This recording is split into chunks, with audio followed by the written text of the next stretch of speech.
It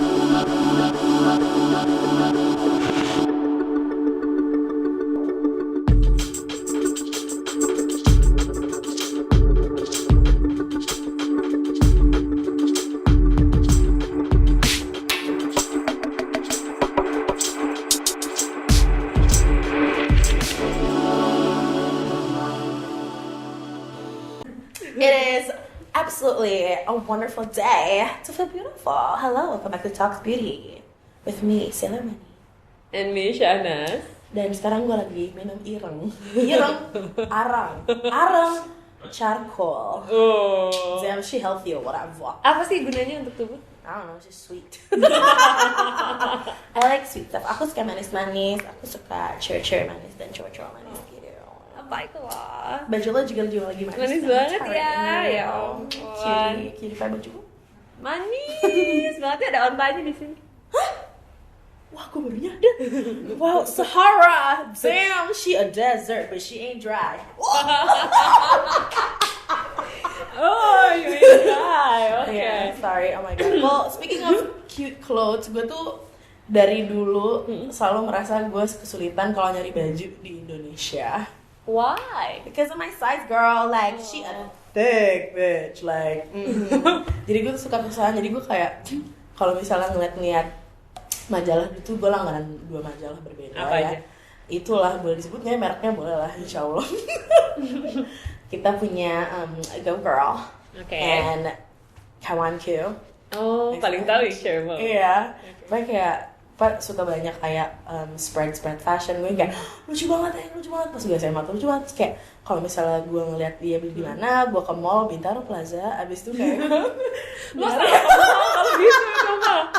Ya sorry kan gue SMA gue nggak tahu. Iya. Kalau nggak kesana ke PIM deh, PIM. Iya. Nah, gue cari-cari, pasti ukuran tergede cuma kayak 12. Oh, oke. 12. XL-nya tuh 12 tuh XL. Iya, kayaknya. XL tuh kalau misalnya 12, 14. Sementara gue kayak 16 gitu dulu. Jadi gue kayak, is there something wrong with my body? Or are these companies not making enough? Sizingnya. You ain't making enough sizing. Like, ukuran lu kurang banyak, coy. Asli sih, bener. Kayaknya emang harusnya variasinya lebih banyak ya. Tapi mungkin emang nggak tahu deh. Mereka mungkin nggak mau produce sesuatu yang nggak terlalu terjual cepat kali ya kan. Gue juga mikirnya kayak gitu sih. Jadi lo waktu itu kalau mau nyari baju-baju lucu kemana? Bikin? Yes and no. Karena kayak kalau bikin kan berarti gue harus kayak ditemenin nyokap ke Majestic gitu kan, cari bahan. Ya ampun, gemat, jangan pakai crop top gini gitu nggak? Oh, itu nggak zaman sekarang. Pakai crop top kayak gitu. Cuman dulu tuh pasti gue mau ikutin misalnya kayak temen gue kayak punya top lucu gitu kayak apa ya, kayak spaghetti string lalali gitu. Itu pasti gue nggak muat. Atau kayak ada channel lucu pasti gue nggak muat gitu loh. Jatuhnya gue tuh selalu dapet hand me down dari bokap sama nyokap gue. Jadi kayak baju-baju yang udah mereka nggak pakai itu buat gue. Oh. Terus jadi tapi kan nggak fashionable gitu. Jadi kayak gue struggling with my sense of style. Tapi dari situ gue mulai kayak menyadari kalau damn, there's something wrong with my body. Kayak gue nggak bisa ngelihat representasi badan gue di media. Dan menurut gue itu lumayan sakit sih ya dulu sebagai anak kecil. Tapi waktu itu lo dealingnya gimana? Maksudnya ada nggak dari lo yang lo sempet dieting misalnya atau gimana? Oh, kalau gue dulu malah bukan diet, tapi nyokap gue selalu bilang kayak, kau makannya jangan banyak ya, nanti bajunya nggak muat gitu-gitu. Terus gue kayak, gue nggak mau, aku bakal makan lebih baik lagi. Oh, rebel. Kayak Ines nih gue jadi. Ketularan. Iya, jadi kayak gitu. Oh. Kalau do you have any like struggles with body image? Iya banget sih, banget. Well. Tapi kalau gue tuh justru gue bingung sih. Mungkin bisa gue bilang ya faktor eksternalnya lebih banyak gitu ya daripada gue sendiri nggak pernah ngerasa kayak gue ada masalah gitu karena ya gue dari dulu tuh B aja orangnya, average gitu, nggak pernah. Gue makan selalu banyak ya dari dulu, tapi gemuknya juga ya sekel aja gitu kan, emang semok aja. Nah, yang berat itu waktu gue ikutan ajang pencarian bakat beauty contest gitu. Tiba-tiba ada yang nyamperin gue gitu kan, salah satu panitianya, gue nggak tahu deh, agak-agak malu ya kalau mbak nonton ini. Maaf ya saya omongin, cuman gue inget banget waktu itu disamperin, terus waktu itu baru kayak gue lupa deh, pokoknya ada filteringnya gitu kan, itu tuh baru kayak 40 orang gitu yang masuk. Terus dia nyamperin gue terus bisik-bisik gini, Mas, kamu bisa masuk unggulan tapi turunin 5 kilo ya, gitu ke gue. Terus gue at the same time gue gini, yeay masuk unggulan gitu kan. tapi hah, emang gue gendut ya gitu. Di situ gue baru sadar, loh emang gue gemuk ya, karena seumur hidup gue sih nggak pernah ngerasa gue gemuk-gemuk amat gitu kan. Gue ngerasa ya gue B aja gitu, emang nggak yang lean langsing tenan gitu, cuma nggak pernah ngerasa gemuk gitu. Terus ya udah akhirnya gue gitu ya, jadi aku selama ini gemuk gitu. Terus gue dieting parah tuh, Mbak. Gue diet parah saat itu. Makan apa, cuma wortel sama selada? Makan angin. Harus minta angin dong. Sorry. Makan. Jadi gue tuh makan. Gue lupa ya. Kalau nggak salah sih gue ikutan salah satu diet program yang Shuriken do itu. Terus setiap hari itu gue workout 2 kali. Jadi gue bener-bener, karena saat itu gue udah lulus, bukan lulus kuliah sih, gue saat itu kalau nggak salah lagi kerja praktek atau in between lah, dari mau abis kuliah mau kerja gitu, gue lupa. Gue lagi nggak ngapa-ngapain sama sekali, jadi gue ngerasa wah, gue kayaknya ter-challenge gitu. Leo nggak bisa digituin, nggak bisa. Betty sama Aries lah ya. Kan? Lo paham tapi kan kalau lo ter-challenge kayak gitu kan, kayak iya, nggak bisa. Gue buktikan. Nah gitu, akhirnya lebay tuh. Gue pagi bisa lari, terus berenang, terus sorenya gue bisa yoga, terus kayak workout lagi lah pokoknya gitu. Jadi sehari itu 2 kali. Terus akhirnya pas gue masuk unggulannya, terus gue masuk jadi 20 besarnya gitu-gitu. Pas akhirnya di dalam karantinanya itu dan akhirnya menang, itu gue turun 6 kilo. Jadi kayak gue langsung banget pas menang tuh kayak wow, kurus gitu. Senang gitu. Jadi gue kayak wah, oke gitu, ternyata gue bisa. Nah tapi ternyata itu adalah awal dari gue mungkin sekarang gue bisa bilang dulu ada eating disorder sedikit ya di gue ya. Itu adalah awal dari segalanya.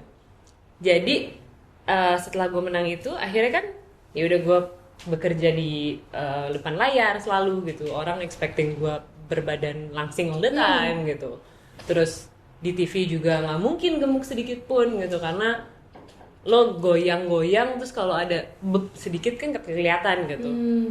Akhirnya gue bener-bener dieting itu adalah part of my life yang nggak bisa gue lepaskan sama sekali. Jadi setiap saat tuh gue ngecek timbangan gue. Setiap hari? Sekali sampai 2 kali. Tapi berarti lo nganggap itu a part of your job atau it's part of your life? I don't know sih at that time, karena gue cuma tahu di kepala gue harus lebih kurus dari ini, Setiap saat pas gue nikah tuh kurus banget, itu terkurus dalam hidup gue. Tangan gue tuh kayak cuma seuprit gitu, kesian deh.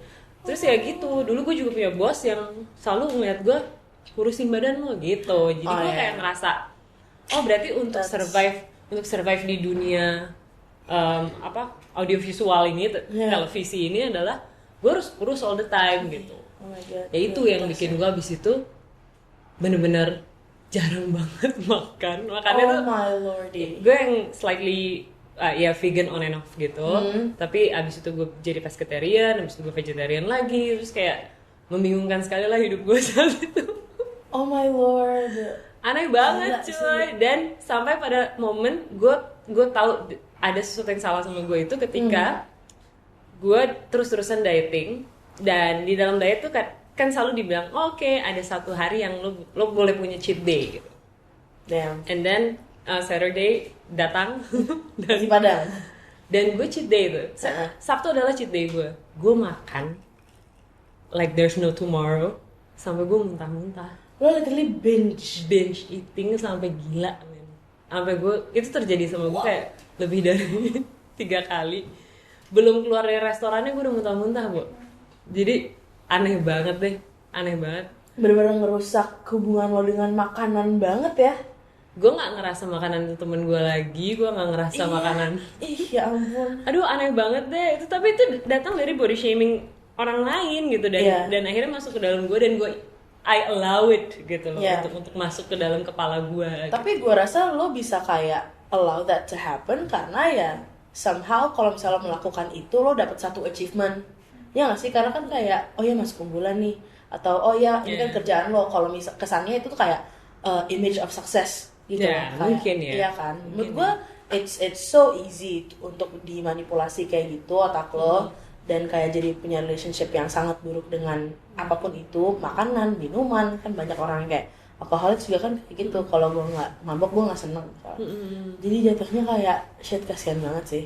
Kasihan, Bu. Kalau gue bisa ngomong sama diri gue yang lebih muda ya, jangan deh, jangan lo nggak bahagia, Bo, gitu. Karena semua aspek di dalam hidup lo udah punya. Kenapa sih lo nggak happy gitu lo dengan badan lo? Karena nggak kenapa-napa kok gitu.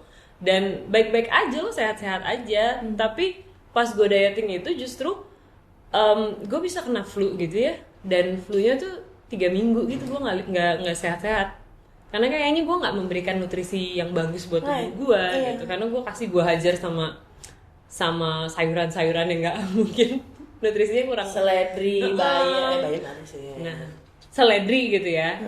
Gue tuh sangat takut sama seledri sekarang karena gue pernah mau pingsan, jadi gue nggak tahu badan gue sama sekali kan. Dan gue tuh tekanan darahnya rendah. Terus gue pas dieting gue makan seledri kebanyakan. Terus gue lagi sendirian, gue mau pingsan, Bo. Untung gue gak pingsan. Oh my god, itu parah banget sih. Gue untungnya gak pernah sih kayak gitu. Cuman kemarin tuh gue demam berdarah. Gue tuh trombosit kayak turun jelek banget nih pokoknya. Gue harus kayak ada gue beli trombosit intinya. Karena udah separah itu kayak cuma 2.000. Kayak literally I was gonna die. I'm here now, but I was gonna die. Terus dari situ dibilang pokoknya kayak kamu harus fix dietnya agar kayak nggak berat di organ-organ gitu. Nah pas dibilang diet, nyokap gue tuh langsung mikirnya kayak oke, kamu makannya dijaga, abis itu kamu harus ke nutritionist dan dikontrol semua makannya. Nah di sana itu nutritionistnya kayak emang dijelasin sih kayak yang sehat tuh kayak apa sih buat badan gue gitu kan, diukur BMI gitu kan, disarankan oke, pokoknya makannya sehari itu 1.000 kalori. Tapi gue gak ngerasa I feel a lot better with that diet meskipun gue ke nutritionist. Which is kind of weird though. Tapi jadinya gue gara-gara kayak sakit gitu ya, gue makanan jatuhnya lebih kayak menjaga sih. Meskipun kayak pas ke nutritionist gue ngerasa kayak ekstrim banget. Terus gue kayak so this is my relationship with food now, demi gue memperhatikan kesehatan dalam gitu. Kayak di situ gue baru ngerti kayak makan tuh buat taking care of ada yang di dalam dan bukan apa yang kelihatan di luar. Bener. Menurut gue sih lebih kayak gitu sekarang jadinya. Kayak pas lo nyadar gitu kayak this is bad for me, itu kapan? Ketika gue mau program hamil. Pas jadi tuh recently dong? Iya. Jadi ini belum terlalu lama dong? Belum. 2 tahun lalu kayaknya gue masih dieting like crazy deh. That's insane. Iya. Jadi pas gue tahu dan gue cek ke Obgyn dan gue cek ke dokter gizi, ternyata I was not that healthy. Padahal setiap hari gue tuh dulu 1 minggu gue bisa 5 kali ke gym. Gue lari setiap hari bisa 7 kilo. 7 kilo man. Udah kayak Doberman ya? Iya. Makanya saya punya Doberman dulu waktu itu di rumah. Jadi menurut both Obgyn sama dokter gizinya, gue nggak perlu kayak gini karena gue bukan atlet. Gue butuh lemak buat tubuh gue gitu. Dan yang paling penting sebenarnya aside dari kesehatan gue adalah kesehatan mental gue ya gitu. Karena pas saat itu tuh gue ngerasa gue tuh kayak ngerasa kapan ya gue bisa makan normal lagi gitu terus, kapan ya gue bisa makan normal lagi, kapan ya gue bisa makan kue semau gue. Dan apa yang membuat lo mikir lo nggak bisa untuk Nggak makan tahu. normal? Nah itu dia, nggak tahu, kayak hantu di belakang kepala gue. Jadi kayak karena satu, maksudnya gue punya bos kayak gitu, terus suami gue dulu juga ini sebenarnya agak-agak mengkritisi suami gue juga sih. Watch out. Karena dulu dia selalu suka sama Giselle Bundchen gitu kan. Terus dia kayak naro wallpapernya Giselle Bundchen. Giselle, Yeah. how dare he? Iya, makanya. Terus mungkin juga ya nggak tahu ya, gue juga ya mestinya sebenarnya itu bukan insult ke gue gitu, cuman mungkin gue jadi ngerasa biar suami gue happy, gue juga harus lean kayak Giselle Bundchen, which nggak mungkin ya. Dia adalah Victoria's Secret agent. Saya Babeze bu, babeze. Nah itu, jadi kayaknya masuk ke belakang gue ini, dan bahkan di Instagram pun juga gue kayak follow cewek-cewek yang badannya udah kayak apa tahu gitu kan, Bo. Nah, mulai dari pas gue sadar gue nggak terlalu sehat, gue unfollow beberapa model yang Good. yang menurut gue itu efektif sih. iya, menurut kayaknya gue kalau terpapar sama kayak gitu terus, itu akan ya gue gundah terus setiap gue habis makan, terus gue buka Instagram, wow, saya bermakan nih gitu. Jadi gue ya mulai dari situ, terus gue mulai membereskan lah, gue banyak meditasi, gue banyak yoga gitu. Dan at the end bukan kalori yang harus lo hitung gitu, tapi lo juga makan ya buat, tidak hanya buat tubuh lo, tapi buat jiwa lo gitu. Lo harus puas dan lo harus kenyang di dalam kepala lo juga gitu. Dan makan tuh nggak harus sampai kenyang begah kok gitu. Makan ya cukup gitu. Iya, kalau misalnya gue ngeliat makanan sekarang sebagai bensin aja sih. Kayak tank tuh nggak harus selalu full banget, pasti kan juga lu tumpah-tumpah gitu loh, dan kayak mobilnya jalan jadi berat. Benar, dan lo nggak full tank aja udah Masih kenceng bisa, ya. Exactly, kenceng sekali saya deg-deg. Iya, oke. Kalau gue I did the same thing with kayak nge-unfollow kayak orang-orang menurut gue kok kayaknya nih body representation dia tuh nggak terlalu sehat untuk gue. Jadi gue unfollow. Sementara sekarang nih I feel like di social media banyak orang juga melihat gue. Kayak people wanna criticize, people selain mengkritik, mereka juga pengennya relate sama gue gitu. Karena audiens gue juga pasti kan kayak yang interestnya sama dan bentuk badannya juga sama. Kalau bagi lo, komen-komen macam apakah yang udah concerning badan lo di social media? Karena menurut gue pasti Banyak sih. Lo banyak? Honestly, enggak. Oh ya? Enggak banyak yang negatif. Tapi sekalinya negatif, again, seseorang yang gue kenal. Oh ya? Jadi waktu itu gue di social media lagi mau ngomongin tentang body image dan self confidence dan juga eating disorder sebenarnya. Terus satu orang acquaintance itu, kita dulu kalau nggak salah kayak kuliah bareng, dia tiba-tiba bilang ke gue, lo tuh jangan ngepromotin obesity ya. Gitu, kayak itu tuh jelek banget gini-gini. Gue tuh selalu ngata-ngatain, dia dengan bangganya bilang kayak, iya gue selalu ngatain temen gue yang gendut banget karena di depan mata gue dia makan Indomie 5 paket gitu, 5 bungkus. Terus gue kayak, okay, like why are you saying this to me? Kayak kenapa lo bilang ke gue? Ya gue ngomong aja lo kayak mendukung obesitas. Gue kayak, gue rasa lo nggak ngerti sih apa yang gue mau ngomongin, dan gue rasa otak lo sekarang lagi nggak tahu di mana gitu. Pertanyaan gue, apakah dia bahagia? I don't think so. Kalau ada orang nge-message orang lain untuk nge-cecer lo kayak gitu because of one thing, gue rasa dia very insecure about something else. Gue abis itu, maaf nih gue agak jelek sih ya, gue bilang ke teman-teman gue, please orang kayak gini bisa ngekomenin kayak gini. Satu, dia mansplaining ke gue, dia nggak tahu gue mau ngomongin apa, tapi dia nggak cecer. Dua, gue rasa dia insecure kayak dia cowok pendek.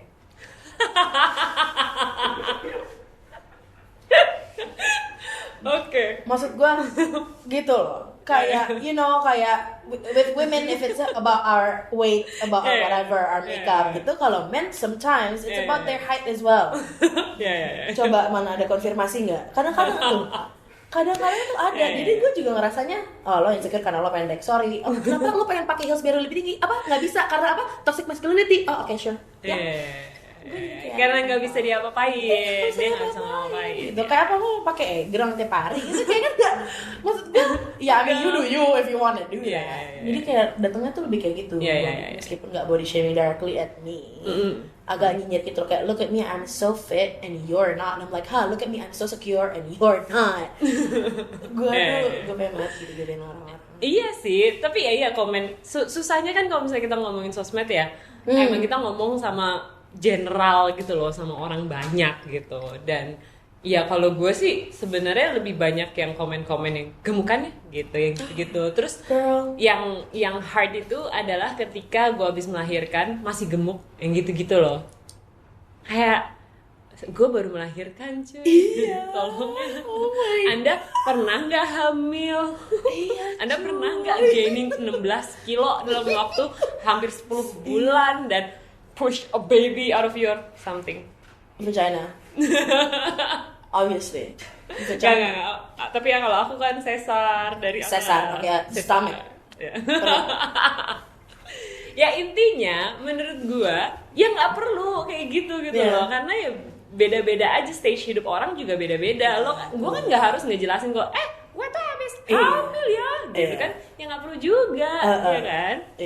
Ya kan lo juga nggak perlu ngasih tahu kayak, gue tuh udah diet ya, gitu kan? Nggak perlu juga. Gue tuh nggak sukanya kalau seorang misalnya kayak banyak banget orang tuh ditanya kenapa sih lo harus komen negatif kayak gini? Ya kita kan mengingatkan. Sekedar mengingatkan. Yeah, totally. I totally have like reminders on my phone though already. Thank you for reminding me again. Kayak maksudnya baik. Iya. Ya baik dari sisi Anda, bukan baik dari sisi kami. Kita. Ya Allah, subhanallah. But gue. Nggak terkontrol. Ini sebenarnya body shaming ya gitu loh. Menurut gue faktor eksternal yang akhirnya masuk ke gue. Ya nggak sih? Jadi kadang ya you allow it untuk masuk ke dalam kepala lo, dan ya itulah salahnya kita, mesti dari awal ya blocking aja. Iya, oh my god, blocking di sosial media itu sangat berguna sih. Iya kan? Kayak dikit-dikit mengganggu, kayak kalau kita ada orang benar-benar cuma kayak komen nge-tag temennya, terus temennya nge-reply ke komen itu kayak ketawa, terus gue kayak, masa dia nge-tag orang buat ngetawain gue? Maksud gue apa sih? Gue kayak gue bingung gitu. Apaan sih? Gak jelas lo semua. Gue hapus, gue blok.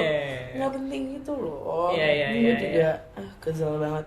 Tadi tuh gue mau bilang sesuatu apa ya? Menurut gue body shaming body shaming itu menurut gue juga bukan cuma karena kayak misal weight change gitu ya, tapi juga misalnya decisions on cosmetic surgery, juga kayak what you do with your hair. Hair as in body hair ya. Karena lately kemarin tuh gue ngepost sesuatu di Instastory. I'm very happy about my hair everywhere. Mau gue dikatain gue anak monyet kayak dulu, kayak everywhere. Kaki gue, tangan gue, ketek gue, kuping gue, hidung gue semua bulu. Ada bulu. I mean there can be if you want to. But basically ada orang yang kayak he got out of his way, bener-bener kayak dia mengalokasikan waktu untuk menuliskan beberapa paragraf dengan introduction, argumen, dan konklusi ke DM gue hanya karena dia bilang kayaknya kamu harus cukur bulu ketek deh. Oh my god, oh ya? Iya.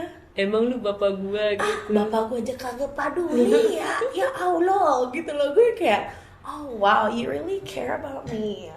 Where's the ring? If you care about me, where's the ring?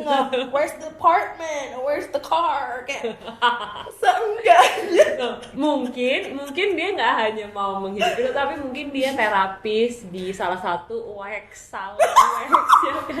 Oh jadi itu sales bisa jadi membership tante MLM cocoknya. Kayaknya udah berbulu nih ya. Kayaknya udah waktunya nih kamu ke wax bar saya gitu ya harusnya.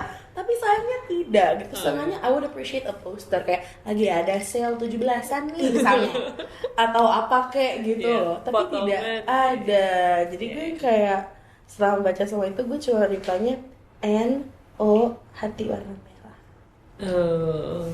Like TikTok gak gue? Kayak no gitu. Kayak no, iya itu bener sih. Iya, too personal. Iya, dan kayaknya gue juga bingung kenapa banyak orang di luar sana yang merasa pendapat kalian akan seseorang, appearance seseorang itu penting. Karena sebenarnya kan enggak gitu. Iya kan? Banget. Even gue kalau ke temen-temen gue juga kayak nggak komen gue biasanya. Kalau paling potong rambut aja kayak segeran. Iya. Kalau emang memuji, oke dong. Ya. Tapi ada juga yang memujinya terselubung gitu sih. Kayak apa tuh? Maksudnya minta puji balik? Ya, sometimes ada yang kayak gitu. Itu banyak. Tapi ada yang memuji kayak cantik banget. Tapi setiap ketemu cantik banget gitu juga. Ada sih. Tahu gak sih kayak gitu? Maksudnya bisa, kamu tahu yang cantik gitu maksudnya? Iya, yang lebay gitu. Tapi kayak udah settingan gitu. Settingan dia. Ya itu kan juga ada ya. Ya, itu juga ada sih. Kayak cantik ya, apa kayak belum mandi. I mean I am popping. Whatever. Tapi gitu. Kayak terkadang tuh komen orang terlalu personal sampai gue nggak bisa relate. Iya. Berarti ya tapi ya bagus karena lo udah punya wall itu sendiri kan. Jadi intinya sekarang ya emang lo harus build that very thick wall yang orang lain nggak bisa masuk ke dalamnya, masalah body shaming atau apapun gitu, karena ya udah gue udah secure dan udah content dengan diri gue. That is very true. Jadi untuk di luar sana yang masih mencari jati diri, mungkin kayak itu kayak words do hurt gitu lah, kata-kata orang yang mungkin lo nggak tahu pasti juga bisa ngeefekin lo. Cuman just know that they don't know you, man. They don't. Bener. They Dan want itu to know you. Yang kurus banget bukan berarti lebih sehat daripada yang gemuk. Yang gemuk juga bukan berarti makannya banyak banget, enggak juga, nggak selalu kayak gitu. Tapi memang beda-beda aja ya. Begitu guys. Well, and at least you're not a Rottweiler yang harus jalan 7 kilo setiap hari. Jadi lo nggak usah perhatiin Doberman yang harus jalan 7 kilo setiap hari untuk have a lean figure. You're a human being. It's okay to be comfortable with your body. Apapun orang bilang. That's true. Thank you for tuning in to this week's episode of Talks Beauty. Yes. Make sure to tune into next week's episodes karena topik-topiknya juga bakal lebih seru lagi. Yeah. Dah.